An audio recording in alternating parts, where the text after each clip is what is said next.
Known for its breathtaking natural beauty, cool climate, and mist covered landscapes, Wayanad continues to attract visitors from across the country. However, its location in an ecologically sensitive zone, frequently hit by floods and landslides, has severely impacted livelihoods and the local economy.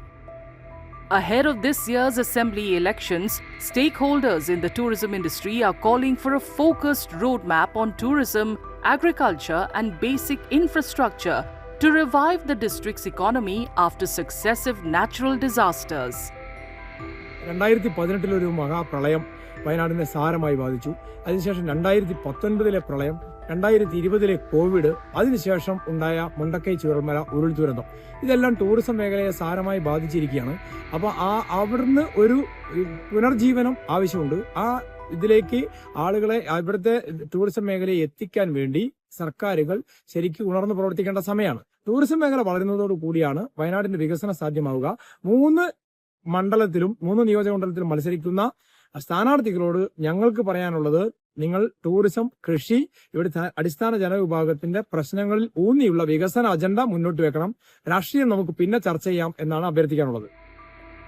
Echoing these sentiments, social workers stress that candidates should present a clear vision to strengthen the district. They have urged the political class to promote initiatives where natural beauty and tourism complement each other, while also exploring opportunities such as disaster tourism.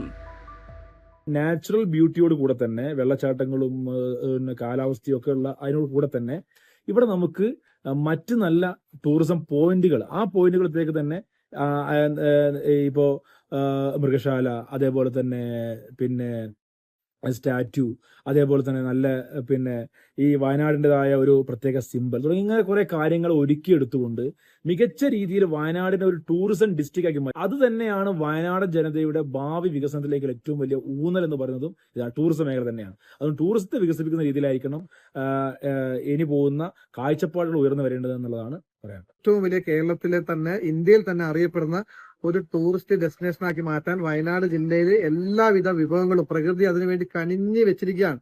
ഇത്തരം വലിയ സാധ്യതകളെ ഇന്ന് വരെയുള്ള യാതൊരു വിധത്തിലുള്ള ഭരണകർത്താക്കളും തിരിഞ്ഞു നോക്കിയിട്ടില്ല എന്നുള്ളത്. പല സ്ഥലങ്ങളിലും ഇപ്പം ഡിസാസ്റ്റർ ടൂറിസം എന്ന് പറഞ്ഞൊരു സംവിധാനം വരെയുണ്ട്. ഇപ്പൊ ദുരന്ത മേഖലകളിൽ ആളുകൾ വരുന്നതും കാണുന്നതൊക്കെ ഈ ജപ്പാൻ പോലെയുള്ള സ്ഥലങ്ങളിൽ ഡിസാസ്റ്റർ ടൂറിസം ഉണ്ട്. അതേപോലെ തന്നെ വയനാട്ടില് നമ്മുടെ തുരങ്കപാത വരുന്നു. ഈ തുരങ്കപാതയിൽ വയനാട്ടിലെ യാത്രാ ദുരിതം തന്നെ ഇല്ലേ ഒരു ടൂറിസ്റ്റുകളെ ആകർഷിക്കുന്ന രീതിയിൽ മാറ്റിയെടുക്കാൻ പറ്റും. Some also point to the need for better basic infrastructure, noting that projects sanctioned by the State Tourism Ministry have boosted recent growth. They urge future representatives to sustain this momentum with targeted marketing strategies to position Wayanad as a major tourism hub. അടിസ്ഥാന സൗകര്യങ്ങളുടെ developments ആണ് ഇവിടെ വരാത്തത്. കാരണം നമുക്കറിയാം, വളരെ ഒരു tourism ഹബ്ബായി മാറിക്കൊണ്ടിരിക്കുമ്പോൾ പോലും ബേസിക് ആയിട്ടുള്ള നീഡ്സ് ഇവിടെ വരുന്നില്ല എന്നുള്ള പറ്റാണ്. ഗവൺമെന്റ് അതിന് നമ്മളിപ്പോ റിയാസ് മിനിസ്റ്റർ അടുത്ത് തന്നെ നിരവധി തവണ നമ്മൾ വിവിധ പ്രൊജക്ടുകളായിട്ട് ബന്ധപ്പെട്ട് പോയിരുന്നു. അദ്ദേഹം കുറെ പ്രൊജക്ടുകൾ സാങ്ഷൻ ചെയ്തു തന്നു. അതോടുകൂടിയാണ് വയനാട്ടിലെ ടൂറിസം വളരെ ഒരു ഹൈക്കിലേക്ക് വന്നുകൊണ്ടിരിക്കുന്നത്. ഇനി ഒരുപാട് സാധ്യതകൾ വയനാട്ടിലുണ്ട്. ആ വയനാട്ടിലെ ടൂറിസം സാധ്യതകൾ ഉപയോഗപ്പെടുത്തിക്കൊണ്ട് വയനാട്ടിലെ ജനങ്ങളുടെ മുഖ്യധാര അവരുടെ ജീവിത ഉപാധിയായിട്ട് മാറിക്കൊണ്ടിരിക്കുകയാണ് ഇപ്പോൾ ടൂറിസം മേഖലയിൽ. Some also argue that human-animal conflicts do not directly affect tourism in the region and emphasize the need to explore new destinations, lift the night travel ban, and implement online booking systems.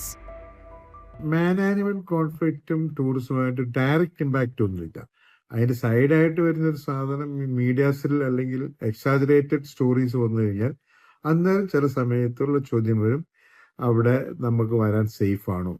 അതിൽ കഴിഞ്ഞൊരു മാൻ animal conflict കൊണ്ട് direct ഒരു effect ചെയ്തിട്ടില്ല ടൂറിസത്തിനെ. Okay, ഇനിയിപ്പോൾ ഭാവിയിലേക്ക് തെരഞ്ഞെടുപ്പ് വരാൻ പോകുന്നതാണ്. അപ്പോൾ അതിനെ മുൻനിർത്തി എന്തൊക്കെ സജഷൻസ് ആണ് നിങ്ങൾക്ക് ഈ വരുന്ന ആളുകളോട് പറയാനുള്ളത്? ഫസ്റ്റ് പ്രയോറിറ്റി നമ്മൾ അടച്ചിട്ടിരിക്കുന്ന മുത്തങ്ങ റോഡ് നൈറ്റ് ബാൻ ഒഴിവാക്കുക എന്നുള്ളതാണ് ഫസ്റ്റ് പ്രയോറിറ്റി ആയിട്ട് ചെയ്യേണ്ടത്. എല്ലാ എക്കോ ടൂറിസം സ്പോട്ടിലും ഓൺലൈൻ ബുക്കിങ്ങിനുള്ള ഒരു സംവിധാനം ഏർപ്പെടുത്തുക. പിന്നെ നമ്മുടെ വയനാട് ഒരു സ്പ്രെഡായിട്ട് കിടക്കുന്ന ഒരു സ്ഥലമായ കാരണം പല നല്ല ലൊക്കേഷൻസും ഐഡന്റിഫൈ ചെയ്യാനും ഡെവലപ്പ് ചെയ്ത് കൊണ്ടുവരാനുണ്ട്. ഇതേ രീതിയിൽ കൊണ്ടുവരികയാണെങ്കിൽ വരുന്ന ആൾക്കാർ പല ഡെസ്റ്റിനേഷനിലേക്ക് പല സ്പോട്ടുകളിലേക്ക് പോകും. അന്നേരം ഓരോ ഡെസ്റ്റിനേഷനും ഓവർക്രൗഡ് ആകാനുള്ള സാധ്യത കുറവാണ്. The LDF candidate in the fray from Kalapeta, one of the 3 constituencies in Wayanad, also highlights the need to develop major tourism centers and create projects that can emerge as key attractions in the area. നിരവധി ആളുകൾ ഇവിടെ invest ചെയ്തതാണ് ടൂറിസമായിട്ട്. അവരെ സംരക്ഷിക്കേണ്ടതും അതുമായി തൊഴിൽ ചെയ്ത് ജീവിക്കുന്നവരെയും സംരക്ഷിക്കേണ്ടതുണ്ട്. അപ്പോൾ അതിന് മാതൃകാപരമായ പദ്ധതികൾ ഇപ്പം നിങ്ങൾക്കറിയാം, കുരങ്ങുകൾ ഏകദേശം 62 ടൈപ്പ് കുരങ്ങുകളുണ്ട്. ഇപ്പോൾ മൃഗങ്ങളുണ്ട് ഇവിടെ. പക്ഷേ സൂ ഉള്ളത് തൃശ്ശൂരും തിരുവനന്തപുരത്തുമാണ്. വയനാട്ടിൽ ശരിക്കും നല്ലൊരു സൂ ഉണ്ടായാൽ ആൾക്കാർക്ക് വന്നാൽ കാണാൻ കഴിയുന്ന ഒരു ഇതായി മാറും. അങ്ങനത്തെ ഒരു ഹബ്ബ് ഇവിടെ ഇല്ല. ടൂറിസ്റ്റുകൾ വരുമ്പോൾ ഒരു ഡെസ്റ്റിനേഷൻ ഇല്ല. ഇവിടെ വന്നു കഴിഞ്ഞാൽ എല്ലാവരും റിസോർട്ടിൽ താമസിക്കും. പിന്നെ ചില നാച്ചുറൽ ടൂറിസം സ്പോട്ട്സ് ആണ് ഉള്ളത്. ഇപ്പോൾ അടുത്ത കാലത്ത് വികസിച്ചു വന്നതാണ് ബാണാസുരയും കാരാപ്പുഴയും ഒക്കെ. അപ്പം അങ്ങനത്തെ പ്രൊജക്റ്റുകൾ. As campaigning for this year's assembly election comes to a close, tourism has become a key issue, with voters closely scrutinizing candidates' visions for the district's future.